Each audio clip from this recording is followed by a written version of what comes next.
ANM ನ್ಯೂಸ್ಗೆ ಸ್ವಾಗತ. ವಿವಿಧ ದಲಿತ ಸೇನೆ ಪದಾಧಿಕಾರಿಗಳಿಗೆ ನೇಮಕಾತಿ ಪ್ರಮಾಣ ಪತ್ರ ವಿತರಣೆ. ಚಿಂತಾಮಣಿ ನಗರದ ದಲಿತ ಸೇನೆ ಕೇಂದ್ರ ಕಚೇರಿಯಲ್ಲಿ ಇಂದು ನಡೆದ ಸಭೆಯಲ್ಲಿ ದಲಿತ ಸೇನೆ ಉಪಾಧ್ಯಕ್ಷ ಬೀಡಾ ಶ್ರೀನಿವಾಸರವರು ತಾಲೂಕು ಮಟ್ಟದ ಪದಾಧಿಕಾರಿಗಳಿಗೆ ನೇಮಕಾತಿ ಪ್ರಮಾಣ ಪತ್ರಗಳನ್ನು ವಿತರಣೆ ಮಾಡಿದರು.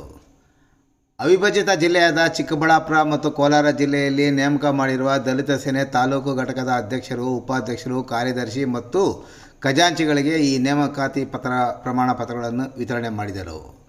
ಈ ಸಂದರ್ಭದಲ್ಲಿ ಗುಡ್ಬೆಣ್ಣೆಯ ತಾಲೂಕು ಅಧ್ಯಕ್ಷರಾದ ರಾಜಪ್ಪ, ಉಪಾಧ್ಯಕ್ಷ ರಸೂಲ್ ಖಾನ್, ಕಾರ್ಯದರ್ಶಿ ಮುನಿರಾಜು, ಖಜಾಂಚಿ ಮನೋಜ್ ಕುಮಾರ್, ನಾಗರಾಜ್ ಮತ್ತು ಬಾಗೇಪಲ್ಲಿ ತಾಲೂಕು ಅಧ್ಯಕ್ಷರಾದ ಸಾಯಿ, ಚಿಂತಾಮಣಿ ತಾಲೂಕು ಅಧ್ಯಕ್ಷರಾದ ರಾಮಾಂಜನೇಯ, ಶ್ರೀನಿವಾಸಪುರ ತಾಲೂಕು ಅಧ್ಯಕ್ಷರಾದ ನವೀನ್ ಕುಮಾರ್ ಸೇರಿದಂತೆ ಮತ್ತಿತರರು ಉಪಸ್ಥಿತರಿದ್ದರು.